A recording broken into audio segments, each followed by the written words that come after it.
start him. Quite clear from that stat I read out that in only 5 of his 9 outings has he been given more than 10 minutes of normal time to make a difference. Can you remember being that age?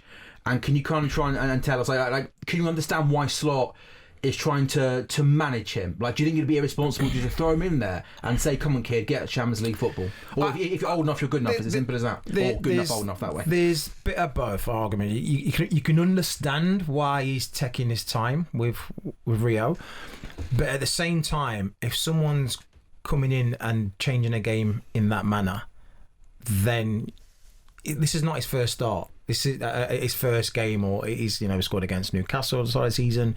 He's been around long enough now to, okay, let me put a little bit of trust in you. Well, let's start you. If you don't perform or you're not giving us the impact, we've got some big players to come on when the lads are tired to make a massive impact. If it's Gakpo, if it's Salah. So 100%, I think we should give him a start because, like I said, he's more direct, and that's what Liverpool need right now. So if he's going to go to the byline, he does both. He's not scared to get to that byline, and he comes in. If he starts on the left, he comes in on his stronger foot. So for me, I think he's got to show a bit of trust in Rio because he's earned that right now. The thing with me, it might be a silly analogy, and I'm always going to compare sports, but me at 17 or a boxer at 70, you've got to be special to hold your own with the men at the top, and it's maturity. But he looks like he has that maturity now.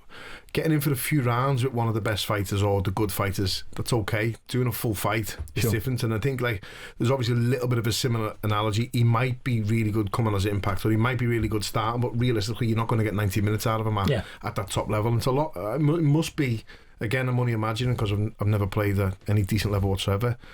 It must be daunting mentally for him. It must be very challenging mentally to know that you're going on against West Ham or something, and you're playing, you're looking at possibly a full 90 minutes, or you're starting a Premier League game, you're coming out, and at that age it must take so much mental strength and maturity for a young kid to be able to handle that. I always think back to obviously the likes of Wayne Rooney, Michael Owen back in the day, like how they managed that mental load of the pressure of media, stress, fans, everything. It's just them themselves and their ability. They trust their ability. They know, because they're training every day with these top players. The defenders that we've got in our squad, they're training with them, playing with them, so they know what they're doing on a training pitch. There's no different when you train with them. It's intense. The intensity is still like game kind of training. So would a few of the older fellas be throwing the foot in and all that and roughing them up to the time? Well, in my time, trying to get them ready for it. In my time, I had Martin Keown and Tony Adams breathing down my neck, saying all sorts, coming down my calves. I was like, wow.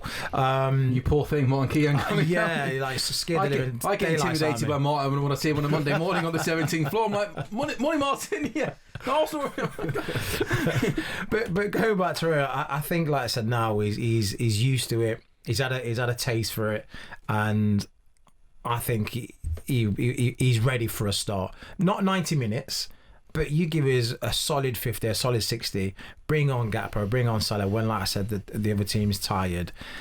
It's a perfect scenario. So again, all I can go off is my game. But if you're only doing 60 minutes, I would imagine they would be a better 60 minutes. If you're sparring someone, you get told you're only doing 4 rounds, you're going to give your best 4 rounds. If you're having the game of your life and you're turning the defender inside out and scoring and assisting and looking absolute dangerous, the manager's going to go, let's just leave the kid, let's leave him.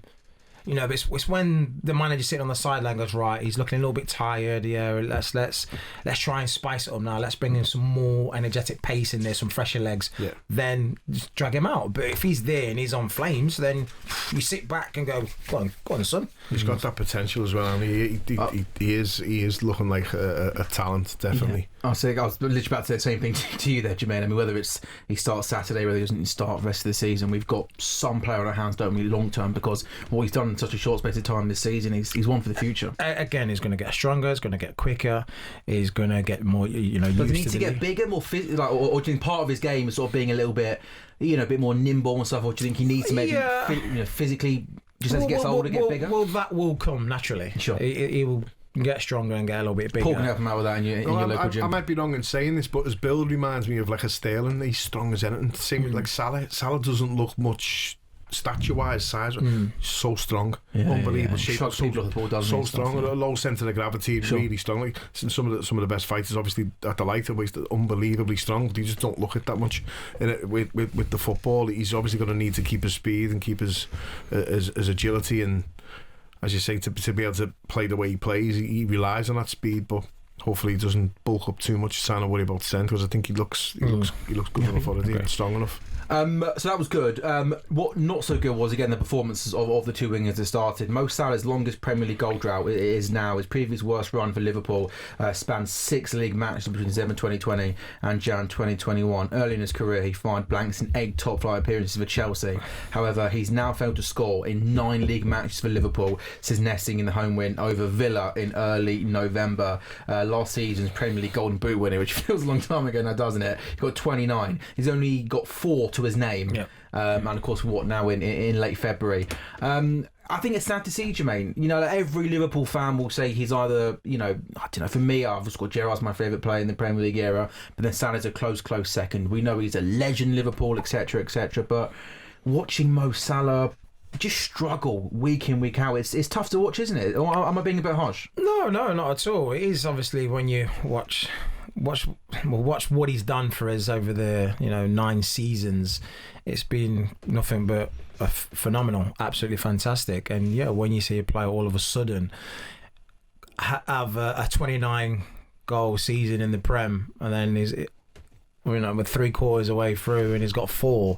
That's a massive drop off. That is huge, and of course it's hard to see, it's hard to watch, and we just look at Mo and we just see what he's gave and what he's done for us over the years, and this is not him. But in saying that, like, every player at some point in their career will have a slow decline. The goals will start drying up. They won't be as efficient as they once were. But Jermaine, you use the word decline there. This isn't a decline, is it? Like, it's not like he's sort of just gradually. This is like being the best player in the Premier League last season to a player now who just doesn't even look close to the old Mo Salah. I get it, but there's a lot of things that are coming in to that. So, like I said, each season goes by, each year you get older, you slowly decline. But on top of that, he's lost one of his partner in crime in Trent. And on the back of that, there's a lot of team shuffling, different manager, different style. All those things put it into one is never going to be easy for whoever you are. Doesn't matter how good of a player you are. And we've been spoiled by him as well, haven't we? Like, his numbers and his stats have been phenomenal, like more than we all expected. And if he wasn't scoring and he is on a drought like he is, as long as he's getting the assists, you'd be okay. But he's not getting them either. At the moment, he's got a couple here and there. I just want to throw in, if he was putting up numbers, because they call him their Arsenal star boy, but if he was putting up numbers that Saka would put over the past 5 seasons, this wouldn't be a drought. This wouldn't be, oh my God, look at the drop off. No, I think that's very true. It's because, some people would say, even non-Liverpool fans, that, I don't know, maybe Thierry Henry number 1, but Mo Salah's in the conversation for being not just Liverpool's greatest Premier League player, but the greatest Premier League player of all time. He's only in the top 3, top 5 bare minimum. So you're right. We are holding him, aren't we, Paul, to the highest standards. You said we've been so lucky to have this superstar at our club for the best part of a decade. What always stands out for me is the clips or the stat sheets that do the rounds, and it's got before Salah and after Salah, and it's every record in like the Premier League before Salah, it's all different names, and after Salah it's just got Salah. And he's smashed every record out there, so he's been unbelievable. If anything, we've probably been a bit spoiled by him. I remember when we first signed him, I'm thinking, why are we getting a kid who couldn't really do it at Chelsea? And he's not good at, but I said the same about Andy Robertson. Why are we going to Hull for the player? And you just, after that, I trust whoever they buy and whatever they buy, and I'll back them and trust them and hope they do well. But Salah at the time, I wasn't really expecting too much, and so when he's come, he's absolutely blew your mind. He's been one of the best players I've ever seen in a Liverpool shirt, and I love him, and I hope he can find a little bit of form at the end, so it isn't a bad sort of bad break-up. Definitely. And there's a few people who I know and I read, and I read like the way he is on the bench, and they're not happy with how he's behaving. So when he got substituted on Sunday, correct me if you think I'm not doing this justice, but it felt like there was It was like a smile, and I almost thought it was a bit like, "Oh, I can't believe you're subbing me." And then he was on the bench, and I think he was seen laughing with Gakpo. Yeah. Is that what you're referring to? And look, Jermaine might agree with this or not. Again, I don't know how it truly is in football, but the great fighters, the great players, the great athletes, you've got to have that arrogance. You've got to have that bit of arrogance in yourself. And I can't believe he's sick of me. I thought, what? He thinks he won that round. You're like you've got that ego and that arrogance because that's what makes you the great player you are. But when you're you're on the bench and you're still laughing and things like that, like it's a little bit frustrating. I will tell you exactly what it is. Even when you're not having a good game, you hate being subbed because you're looking at the clock, you're thinking, right, there's 15 minutes left.